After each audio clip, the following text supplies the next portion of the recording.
आज का संदेश है वचन का सत्य और हम 27 भाग में है, 27 पार्ट।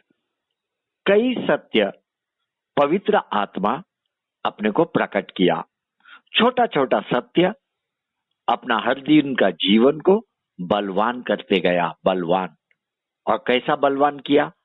क्योंकि ये वचन का सत्य सोमवार से लेके इतवार तक अपने को हर दिन तैयार करता है। हर दिन वचन का सत्य का आनंद अपने बीच में उतर के आता है और हम लोग वचन का सत्य में आनंद कर रहा है, सभी मिलके आनंद।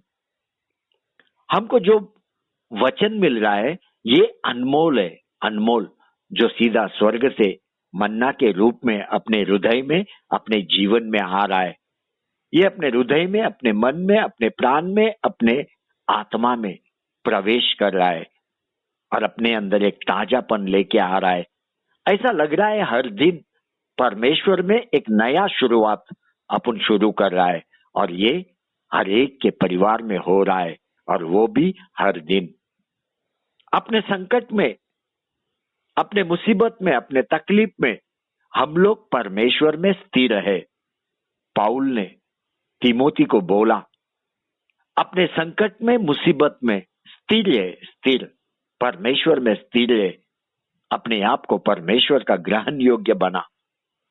ऐसा काम करने का प्रयत्न कर जो तू लज्जित होने ना पाए और सत्य के वचन को ठीक रीति से उपयोग में ला। एक बार पढ़िए 2 तिमोथी 2:15। आइए हम पढ़ते हैं 2 तिमोथी 2 अध्याय उसका 15वां वचन। अपने आप को परमेश्वर का ग्रहण योग्य और ऐसा काम करने वाला ठहराने का प्रयत्न कर जो लज्जित होने ना पाए और जो सत्य के वचन को ठीक रीति से काम में लाता हो। देखो ध्यान से, जब अपन ये वचन को पढ़ते हैं अपन देखते हैं पाउल स्पष्ट रीति तिमोथी को बोल रहा है, अपने आप को तैयार कर, अपने आप को तैयार कर, अपने आप को तैयार कर। इसका मतलब क्या है? पाउल तिमोथी को बोल रहा है कोई भी संकट जीवन में आने दे, लेकिन परमेश्वर में स्थिर है, स्थिर। पाउल को मालूम है परमेश्वर का राज्य का काम करना मतलब विश्राम नहीं है, आराम नहीं है, संघर्ष करना है, संघर्ष, दुखों से गुजरना है, प्रयत्न करना है और अपने आप को परमेश्वर में साबित करना है। अगर अपन बाइबल के ग्रंथ में किसी भी परमेश्वर के दास को या दासी को देखेगा, हर एक अपने आप को साबित करने के लिए दुख से गुजरा हुआ है, दुख से। देखो ये शब्द आपको मैं बता के आपको कमजोर नहीं करना चाहता हूं, लेकिन ये वचन का सत्य है, वचन का सत्य। मुझे एक भी ऐसा स्वभाव बताओ बाइबल में जो परमेश्वर के राज्य में आराम से है, विश्राम में है। आपको कोई नहीं मिलेगा। इजराइल का महान राजा दावीद को देखो, बचपन से उसको इनकार किया गया, इनकार। उसका अपना माता पिता भाई लोगों ने इनकार किया। बिना कारण भाई लोग उसको डांटते थे, दम देते थे। अगर अपन दावीद का जीवन को देखेगा, हमेशा वो दौड़ते हुए देख रहा है, शाऊल से भाग रहा है, अपना बेटा अब्सलोम से वो दूर भाग रहा है।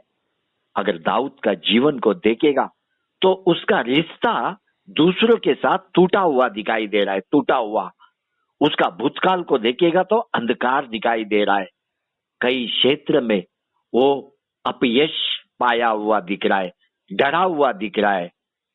और ये विषय को लेके कई कलीसिया अपने साथ बात नहीं करता है, क्योंकि संघर्ष, दुख उठाना ये कोई बताता नहीं। अभी आप मुझे बताओ, अगर किसी व्यक्ति को भारत देश का मिलिट्री में जाके भर्ती होना है, उसके मन में क्या आता है कि वो मिलिट्री में नौकरी करके एक आनंद का जीवन जिएगा? नहीं, कभी भी नहीं। वो अपने मन में पक्का कर लेता है कि मैं अपना देश का सेवा करूंगा, अपने लोगों को दुश्मन से बचाऊंगा। वो तैयार होता है, देश के लिए मरने के लिए तैयार होता है। इसी रीति से परमेश्वर का सेना को अपने आप को तैयार करना है। अपना जिम्मेदारी भटके हुए लोगों को, दुष्ट आत्मा से जकड़े हुए लोगों को प्रकाश में लेके आना, प्रकाश में। और इतना ही नहीं, अपने जीवन में, अपने परिवार में कोई भी भयंकर परिस्थिति अपने विश्वास को कमजोर करने को आएगा, तभी आपको परमेश्वर में स्थिर होना है। क्रिस्ती जीवन मतलब संघर्ष से भरा हुआ जीवन, दुख से भरा हुआ जीवन। आपको हमेशा तैयार रहना है अपना शरीर को तोड़ने के लिए, त्याग करने के लिए। तेरे परेशानी में कभी भी कमजोर मत हो, कभी भी, लेकिन परमेश्वर में स्थिर बन के रहे, स्थिर। दावीद के जीवन से अपने को सीखने को मिलता है। उसका अपना परिवार दावीद का इनकार किया, लेकिन दावीद ने कभी भी धीरज को छोड़ा नहीं, लेकिन हमेशा अपने मुख में परमेश्वर का स्तुति बोलते रह गया। वो अपने पिता के थोड़े से भेड़ जंगल में चराने के लिए लेके जाता था, और जंगल एक ऐसा स्थान है जहां पे कोई भी आपको डिस्टर्ब नहीं कर सकता है, आपको परेशान नहीं कर सकता है, आपके जीवन में दखल नहीं दे सकता है। केवल दावीद और परमेश्वर का आत्मा उसके साथ जंगल में। देखो दावीद को, देखो उसका काम में वो कितना आनंद कर रहा है। भेड़ चराने का काम में वो भरपूर आनंद ले रहा है परमेश्वर का आत्मा से। उसने काम ही ऐसा चुना, बिखरे हुए भेड़ बकरियों को एक साथ लाना। वो चरवा बना, चरवा। वो अच्छे से भेड़ बकरियों का पेट भरना जानता था। अगर ध्यानपूर्वक अपन दावीद के काम को देखेगा, मुझे किधर तो भी हृदय में लगता है कि वो बीमारों को बलवान कर रहा है, रोगियों को चंगा कर रहा है, घायलों के घाव को बांध रहा है, खोई हुई भेड़ बकरी को खोज के वापस ला रहा है। एक बार दावीद के भाइयों को देखो, कितने भाई है दावीद के? 7, और दावीद 8वां, सबसे छोटा, घर में सबसे छोटा, और उसको 2 बहन भी था। अभी दावीद का भाइयों ने क्या किया? उन्होंने शाऊल का सेना में भर्ती हुआ, शाऊल का सेना में। अभी ये लोगों ने ठान लिया कि इजराइल देश का सुरक्षा ये लोग करेंगे। किससे? दुश्मनों से। जैसा फालिस्तानी देश है, ये दुश्मन है इजराइल का। अच्छा निर्णय दावीद का भाइयों ने लिया। उनका आशा कि इजराइल देश को फालिस्तानी लोगों से बचा के रखे। अभी इन्होंने सैनिक करके शाऊल की सेना में भर्ती हुआ। अपना भारत देश का सेना को देखो, जब ये लोग भारत देश का सेना में भर्ती हुआ, उस समय में बॉर्डर पे जाने के बाद जैसा ही ये लोग दुश्मनों के तरफ देखते, इनके अंदर एक क्रोध भर जाता है। क्रोध, दुश्मन को देखने के साथ एक आवेश भर जाता है, क्योंकि इनको बर्दाश्त नहीं होता है दुश्मन को देखने के बाद। और जब भारत देश के बॉर्डर पे अगर कोई दुश्मन भारत देश के विरोध में बात करेगा, ये सेना एक बल के साथ खड़ा होता है। बिल्कुल एक भी शब्द अपने देश के खिलाफ सुनते नहीं, सीधा गोली निकाल के उनको शूट कर देता है। इतना क्रोध अपना भारत देश के सैनिक के अंदर है। दुश्मन को देखने के बाद क्रोध आना ही चाहिए, क्रोध आना ही चाहिए। दुश्मन के विरोध में क्रोध का मतलब क्या है आपको मालूम है? अपने देश से प्रेम करना, अपने लोगों से प्रेम करना। और दावीद का भाई लोग शाऊल के सेना में भर्ती हो गया। अभी ये लोग इजराइल के सीमा पे, फालिस्तानी सीमा पे सुरक्षा दे रहा है, और फालिस्तानी के सीमा से हर दिन गोलियात इनको चुनौती दे रहा है। इजराइल सेना को हर दिन धमकी दे रहा है। 1 सामुएल 17:8 से आगे अपन अगर देखेगा, गोलियात खड़ा होकर इजरायली पंथियों को ललकार के बोला, तुमने यहां आकर लड़ाई के लिए क्यों पांति बांधी है? क्या मैं फालिस्ती नहीं हूं और तुम शाऊल के अधीन नहीं हो? अपने में से एक पुरुष चुनो, अपने में से एक पुरुष को चुनो कि वो मेरे पास उतर आए। यदि वो मुझसे लड़कर मुझे मार सके तब तो हम तुम्हारे अधीन हो जाएंगे, परंतु यदि मैं उस पर प्रबल होकर मारूं तो तुमको हमारे अधीन होकर हमारी सेवा करनी पड़ेगी। और फालिस्ती गोलियात हर दिन ये बोल रहा था, वो ये भी बोल रहा था, आज के दिन इजरायली पंथियों को ललकारता हूं, किसी पुरुष को मेरे पास भेजो कि हम एक दूसरे से लड़े। हर दिन इजरायली सेना को चुनौती मिल रहा था। अभी शाऊल और उसका सेना ये शब्द सुनने के बाद इनके अंदर कोई क्रोध जन्म नहीं ले रहा है, इनके अंदर कोई क्रोध जन्म नहीं ले रहा है। ये सुनने के बाद ये लोग कमजोर हो गए, डर गए। दुश्मन चुनौती दे रहा है और तेरे अंदर क्रोध नहीं आ रहा है, तू परमेश्वर का है, तेरे पास अधिकार है, परमेश्वर में अधिकार। दावीद का 3 भाई शाऊल का सेना में भर्ती हुआ। एक का नाम है एलियाब, दूसरा का नाम है अबीनादब, तीसरा का नाम है शमा।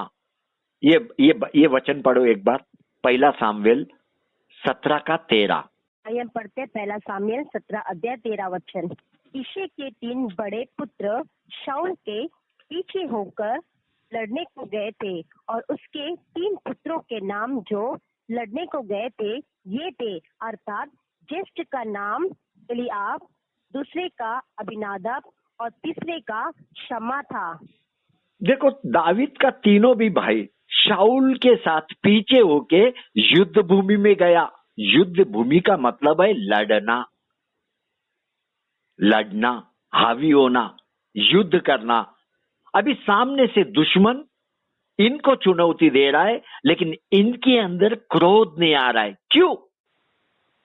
क्यों इनके अंदर क्रोध नहीं आ रहा है? क्योंकि दुश्मन का शब्द को सुन के ये लोग अस्थिर हो रहा है, अस्थिर, कमजोर हो रहा है, घबरा रहा है।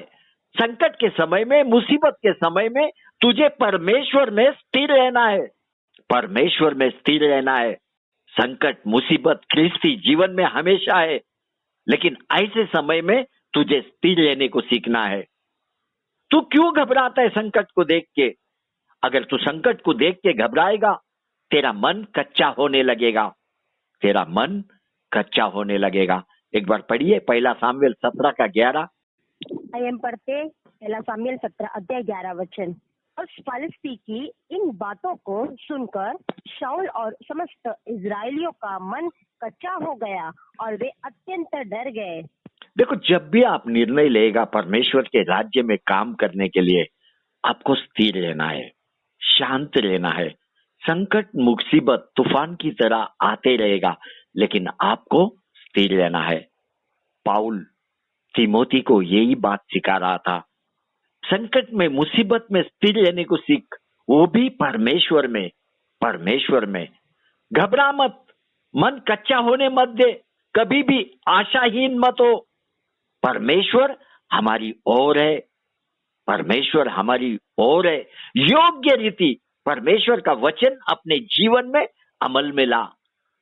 वहां पे शाऊल, उसका सेना आशाहीन हो गया, आशाहीन। उन्होंने परमेश्वर में भरोसा नहीं किया, उन्होंने विश्वास नहीं किया कि परमेश्वर उनके पक्ष में खड़ा है, उनके पक्ष में खड़ा है। उन्होंने भरोसा नहीं किया, उन्होंने ये भी भरोसा नहीं किया कि परमेश्वर उनको विजय देगा, परमेश्वर उनको छुड़ाएगा। कलीसिया, एक बात कभी भी मत भूलना, वो दिन आने वाला है जिस दिन दुश्मन को परमेश्वर अतः के कुंड में डालेगा, अतः के कुंड में। लेकिन जब तक वह अतः के कुंड में डाला नहीं जाता है, तब तक ये दुश्मन ख्रिस्ती लोगों के जीवन में दखल देगा, आपको परेशान करने को देखेगा, आपके मन में आपको कच्चा करने को देखेगा, आपके विश्वास को कमजोर करने को देखेगा, आपके मार्ग को कठिन करेगा। उसके कमजोर शब्द तुझे घबराने के लिए वो उपयोग करेगा। देखो, वो एक राक्षस का जैसा दिखाई दे रहा है, हो सकता है 9 फुट से भी ऊंचा रहेगा। वो आपको जीवन में चैलेंज करते रहेगा, चुनौती देते रहेगा हर दिन। तू घबरा मत, परमेश्वर में स्थिर है। शाऊल ने जब गोलियात को देखा, शाऊल ने अपने मन में ठान लिया कि गोलियात एक बड़ा राक्षस है, मैं उसका सामना नहीं कर सकता, मैं उसका युद्ध नहीं कर सकता। शाऊल का विचार उसको कमजोर कर दिया, उसका मन को कच्चा कर दिया। बच्चों, आप परमेश्वर के बच्चे हो, परमेश्वर के। अपने विचार तुझे कमजोर करेगा, अपना विचार तुझे कमजोर करेगा। तू घबरा मत। क्यों घबराते? परमेश्वर का शब्द को अपने हृदय में ले और तैयार हो, एक धाड़स और बल के साथ दुश्मन का सामना करने को तैयार हो। दावीद के विचार को देख, दूसरे लोगों से अलग है, अलग। उसका विचार में एक विश्वास है, उसका विचार में एक धाड़स है, उसका विचार में एक आशा है। आशा दावीद का काम अपने को बताता है, उसका विचार कितना बड़ा है। दावीद भेड़ का चरवा है, चरवा।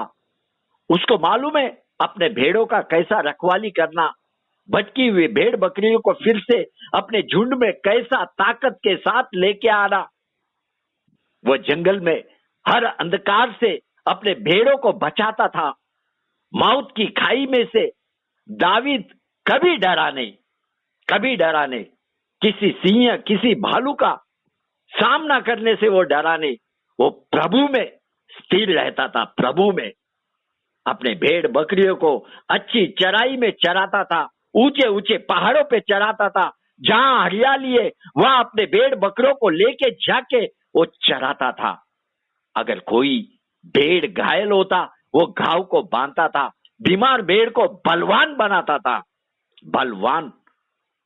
दावीद के विश्वास को देख, उसके काम को देख, उसके स्थिरता को देख। यही कारण है जंगल में आराम से वो नींद निकालता था जंगल में। और परमेश्वर अपनी शांति का पूर्ति दावीद को करता था।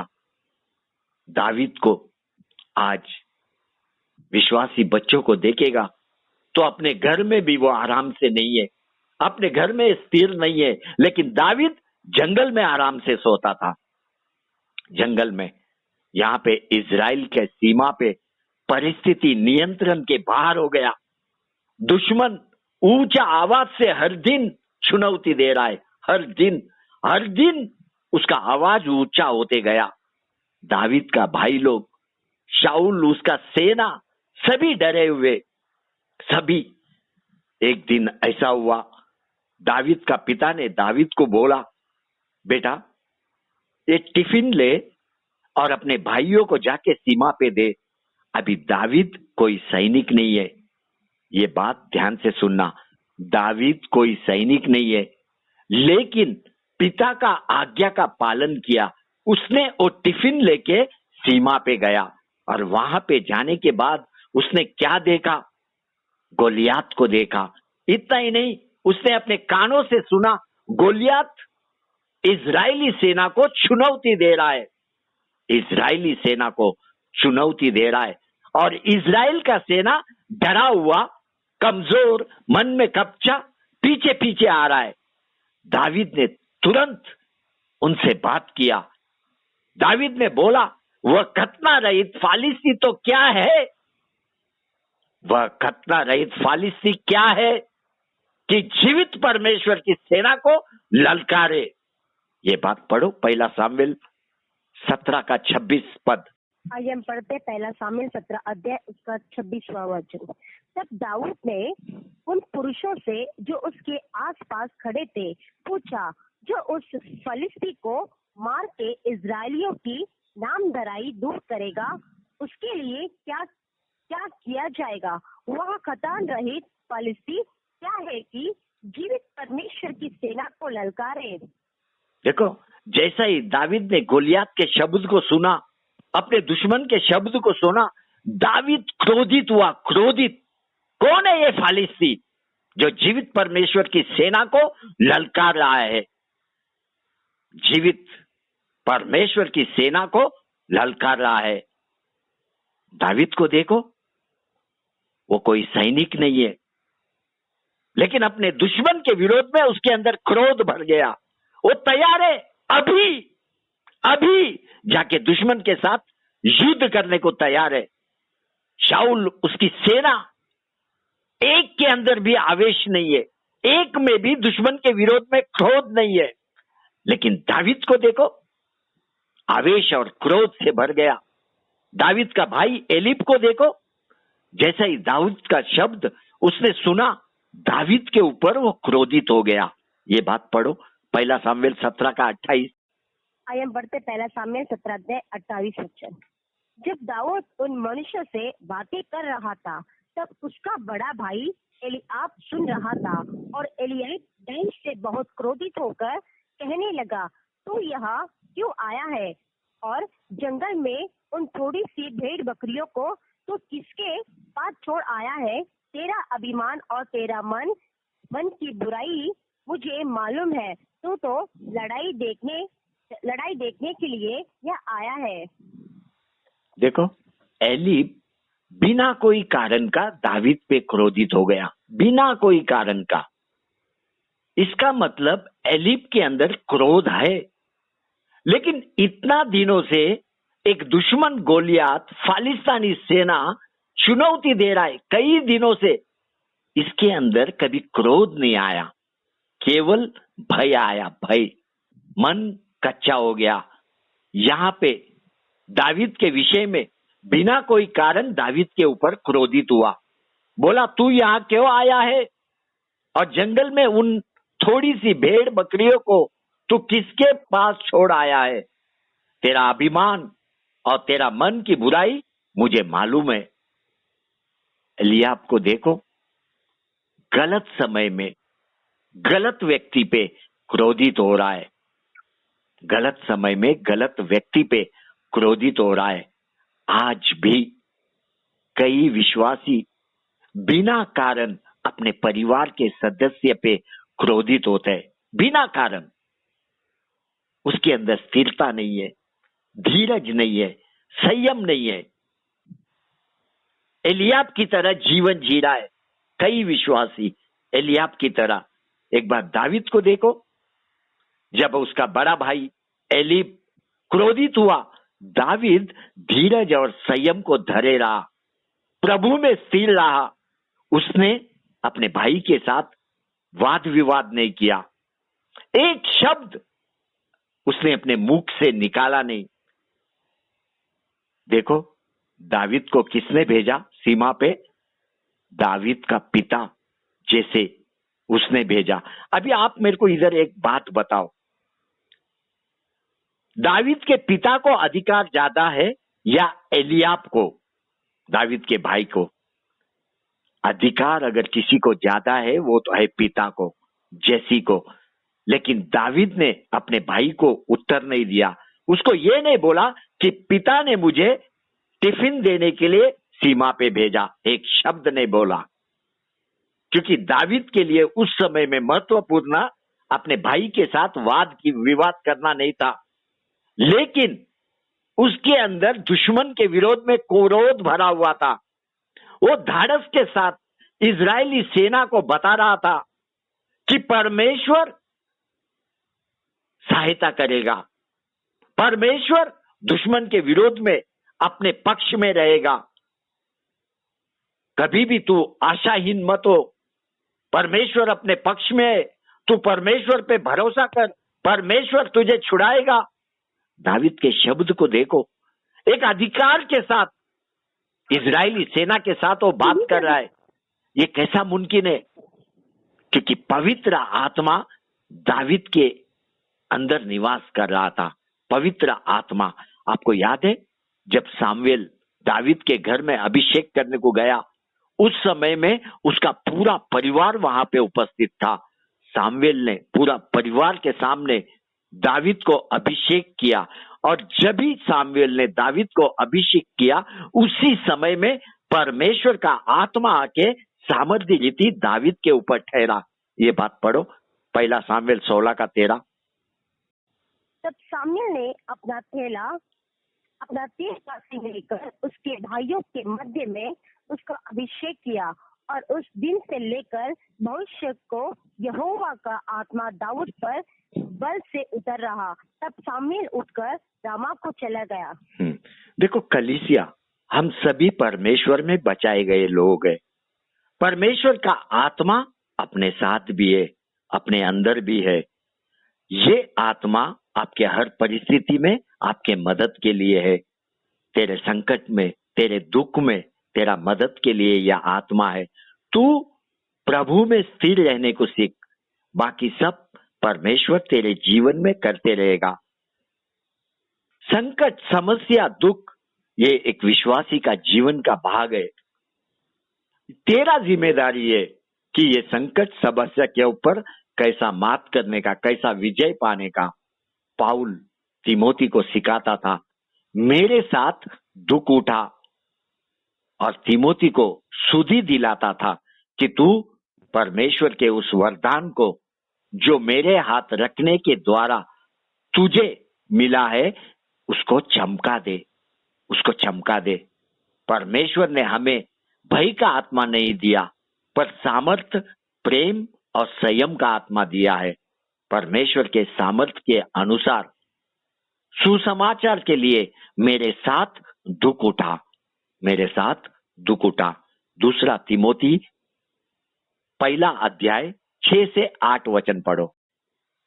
आइए हम पढ़ते 2 तिमोथी 1 अध्याय 6 से 8 वचन। इस कारण मैं तुझे सुधि लेता हूँ कि तू परमेश्वर के उस वरदान को जो मेरे हाथ रखने के द्वारा तुझे मिला है प्रज्वलित कर दे, क्योंकि परमेश्वर ने हमें भय की नहीं पर सामर्थ और प्रेम और संयम की आत्मा दी है। इसलिए हमारे प्रभु की गवाही से और मुझसे जो उसके कैदी हो लज्जित ना हो, पर उस परमेश्वर की सामर्थ के अनुसार सुसमाचार के लिए मेरे साथ दुख उठा। देखो कितना स्पष्ट है बाइबल। पाउल स्पष्ट रीति तिमोथी को बोल रहा है, प्रभु यीशु क्रिस्त को अन्य जाति में घोषित करने के लिए मेरे साथ दुख उठा, मेरे साथ दुख उठा। विश्वासी, प्रभु यीशु क्रिस्त को अन्य जाति में घोषित करने के लिए तुझे भाग लेना है। किस में भाग लेना है? दुख उठाने में। यही वचन का सत्य है, यही वचन का सत्य है। एक बार दावीद को देखो, उसका काम को देखो, वो चरवा है। चरवा का काम कोई आसान काम नहीं है। चरवा मतलब जीवन में संघर्ष करना है, जीवन में दुख उठाना है।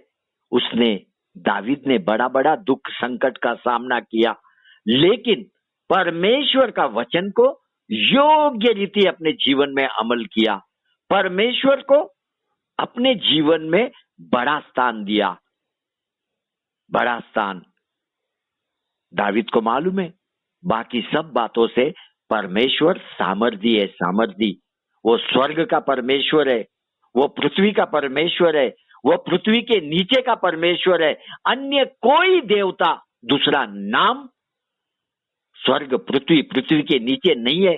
केवल प्रभु यीशु क्रिस्त, केवल प्रभु यीशु क्रिस्त। एक बार शाऊल उसकी सेना को देख, उनके पास अधिकार है, उनके ऊपर इजरायली लोगों का, इजराइल देश का जिम्मेदारी है। फायदा क्या है? फायदा क्या है मुझे बताओ। वे लोग दुख उठाने को तैयार नहीं, लड़ने को तैयार नहीं, संघर्ष करने को तैयार नहीं, जिम्मेदारी लेने को तैयार नहीं, अधिकार उपयोग करने को तैयार नहीं। वे लोग सीमा पे खड़ा के अपने दुश्मन को और बड़ा कर रहा है, और बड़ा। जब तू घबराएगा तेरा दुश्मन बड़ा होता जाएगा। आज भी कई विश्वासी जिम्मेदारी उठाने को तैयार नहीं, लड़ने को तैयार नहीं, दुख उठाने को तैयार नहीं। यही कारण है तेरे जीवन में तेरा संकट, तेरा मुसीबत तुझे छोड़ के नहीं जाता है। तेरे परिवार में अपना स्थान स्थिरता के साथ बना लिया। उस समस्या ने तेरे जीवन में अपना स्थान स्थिरता से बना लिया। अगर आज विश्वासियों का जीवन को अपन जांचेगा, कईयों का जीवन में समस्या परमेश्वर से भी बड़ा बन गए है, परमेश्वर से भी बड़ा। अरे तू एक अच्छा सेना है, अच्छा सैनिक है परमेश्वर में, युद्ध कर समस्या के साथ युद्ध। वो समस्या हर दिन तेरे को चुनौती दे रहा है, तुझे मन में कच्चा बना रहा है, तुझे दुखित कर रहा है। अभी मुझे बताओ कलीसिया, आपको मुझे बताना है, आखिरी बार कभी आपने अपने समस्या के ऊपर क्रोधित हुआ? याद कर, स्मरण कर, तेरे जीवन के समस्या में आखिरी बार कभी तू क्रोधित हुआ? वहां पे इजराइल के सीमा में, इजराइल की सेना में दुश्मन के विरोध में कोई क्रोध नहीं है। उनकी तरह तू जीवन मत जी। एक अधिकार ले, यीशु के नाम में अधिकार ले, यीशु के नाम में आगे बढ़, यीशु के नाम में मुसीबत के ओर चल। उस मुसीबत को बोल, मुझे छोड़, मेरे घराने को छोड़। तुझे बोलने को आना चाहिए। तेरा बीमारी रहने दे, आर्थिक समस्या रहने दे, नौकरी का विषय रहने दे, बिजनेस का विषय रहने दे, हर दिन का रोटी का विषय रहने दे। प्रार्थना कर, धाड़स के साथ, विश्वास के साथ। वो संकट, वो मुसीबत तुझे छोड़ के जाना चाहिए। एक बार इजरायली सेना का परिस्थिति को देख, सीमा पे खड़ा है, परिस्थिति के तरफ अपना मुख किया हुआ है और परिस्थिति का हर दिन चुनौती को सुन रहा है। ये सबसे बड़ा गलती इजरायली सेना कर रहा है। लेकिन दावीद को देख, जब उसने मुसीबत को देखा, मुसीबत के शब्द को सुना, तुरंत परमेश्वर को स्मरण किया। तुरंत उसने दूसरों को बोला, ये अविश्वासी कौन है जो जीवित परमेश्वर के बच्चों को चुनौती दे रहा है? दावीद के अंदर, मन के अंदर क्रोध भर गया। किसके विरोध में? मुसीबत के विरोध में, संकट के विरोध में, दुख के विरोध में। दावीद ने सैनिक को पूछा, क्यों आप में से कोई लड़ने को तैयार नहीं? ये बात सुनने के बाद दावीद का भाई को दावीद के ऊपर क्रोध आया। उसने बोला, जाके थोड़ी सी भेड़ का तू देखभाल कर। लेकिन दावीद ने अपने भाई के शब्द का परवाह नहीं किया। दावीद को मालूम है कि परमेश्वर इजराइल के लिए लड़ेगा, परमेश्वर इजराइल के लिए लड़ेगा। इजराइल का सेना और शाऊल के अंदर थोड़ा भी विश्वास नहीं है, थोड़ा भी विश्वास नहीं। लेकिन इजराइल का सैनिकों ने दावीद का विश्वास के विषय में जाके शाऊल को बताया। शाऊल ने तुरंत दावीद को बुला लिया अपने पास, ताकि वो दावीद को देखे कौन है जो गोलियात के साथ लड़ने को तैयार है। जैसा ही दावीद शाऊल के साथ भेंट किया, शाऊल ने उसको देखा कि ये तो नाटा है, एक जवान बच्चा है, ये कैसा गोलियात के साथ लड़ सकता है, कैसा लड़ सकता है? दावीद ने शाऊल को बोला, मैं गोलियात को घबराता नहीं, मैं गोलियात को घबराता नहीं। दावीद ने अपना जंगल का साक्ष्य शाऊल को दिया। शाऊल को दिया, उसने बताया कैसा जंगल में मैं मेरे भेड़ों का रक्षा करता था, कैसा मैंने शेर को, भालू के मुंह से मेरे भेड़ को, मेमने को बचाया। और इतना ही नहीं, शाऊल को यह भी बोला, परमेश्वर ने शेर और भालू से मुझे बचाया। दावीद ने शाऊल को अपना साक्षी दिया। उसने ये भी बताया, अभी भी मैं अगर जाके युद्ध करेगा गोलियात के साथ, मेरा परमेश्वर मुझे बचाएगा, मेरा परमेश्वर मुझे बचाएगा। पहला सामुएल 17:31 से लेके 37 तक पढ़ो। First Samuel 17:31 to 37। आइए हम पढ़ते हैं पहला सामुएल 17 अध्याय 31 से लेकर 37 वचन। जब दाऊद की बातों की चर्चा हुई तब शाऊल को भी सुनाई गई और उसने उसे बुलवा भेजा।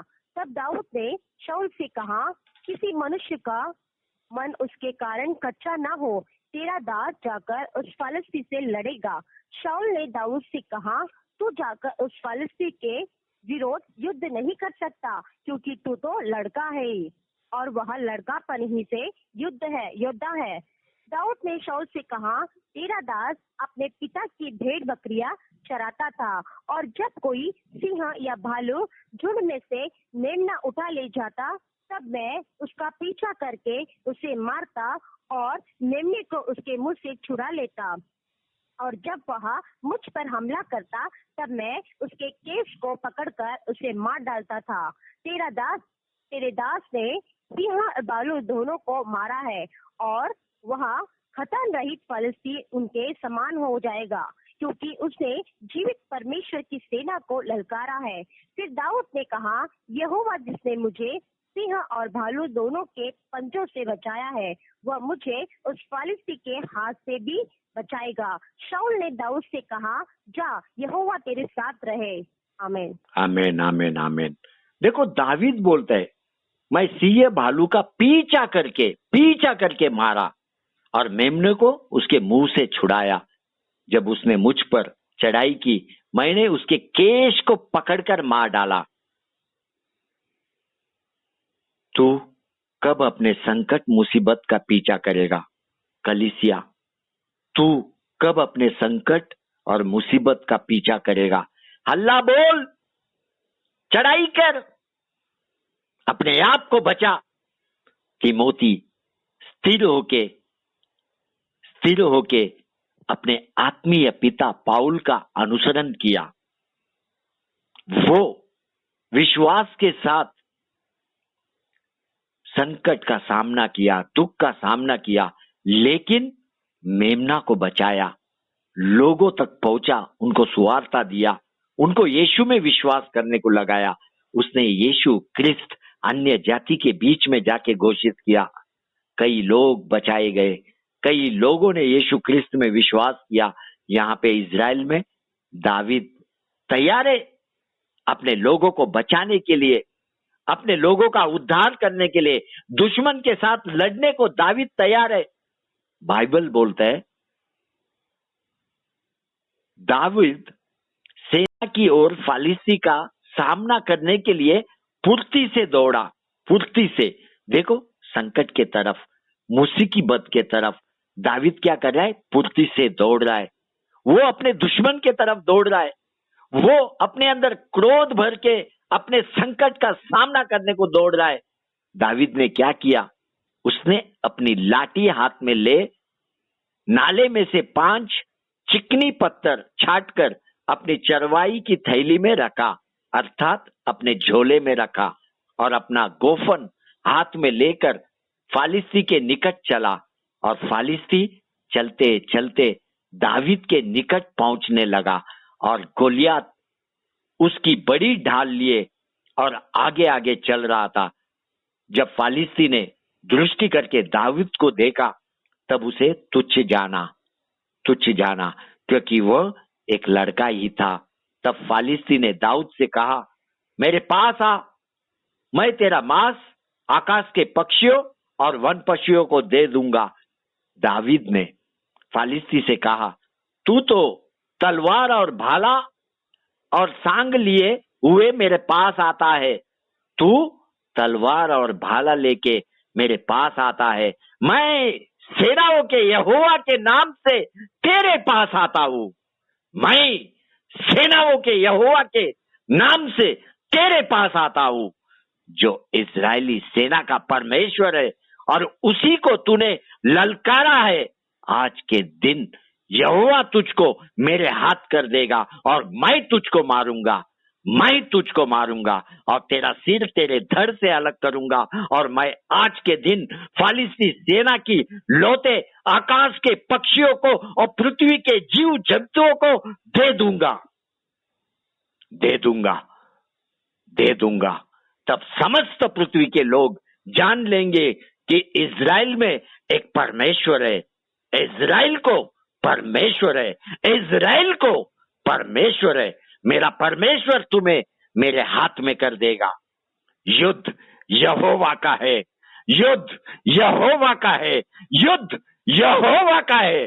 फिर दावीद ने अपनी थैली में हाथ डालकर उसमें से एक पत्थर निकाला और उसे गोफन में रखकर फालिस्ती के माथे पर ऐसा मारा कि पत्थर उसके माथे के भीतर घुस गया और गोलियात भूमि के बल मुंह पर गिरा पड़ा, मुंह पर। दाऊद दौड़कर गोलियात के ऊपर जाके खड़ा हुआ और उसी का तलवार निकाल के उसका सिर धड़ से अलग कर दिया। और यह देखकर सारी फालिस्ती सेना भाग के जाने लगे। दाऊद दुश्मन पर विजय हुआ। पाउल ने तीमोथी को बोला, अपने आप को तैयार कर, अपने आप को तैयार कर। इसका मतलब है मुसीबत में, संकट में परमेश्वर में स्थिर बन के रहे।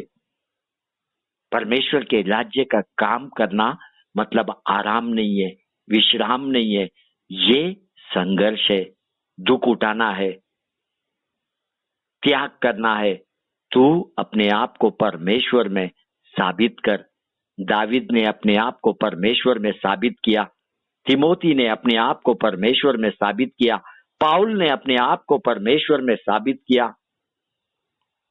उनका विश्वास केवल परमेश्वर में, केवल परमेश्वर में। दावीद को मालूम है कि उसको परमेश्वर का नाम है, उसके पास परमेश्वर का नाम है। आज का विश्वासी परमेश्वर के नाम को उपयोग कर। तेरे हर संकट में, मुसीबत में, दुख में, बीमारी में परमेश्वर के नाम का उपयोग कर, परमेश्वर का नाम का उपयोग कर। यीशु क्रिस्त के नाम में दुश्मन भाग के जाता है। तू विजयवंत होगा, विजयवंत। यहाँ पे ये वचन को रोकता हूँ।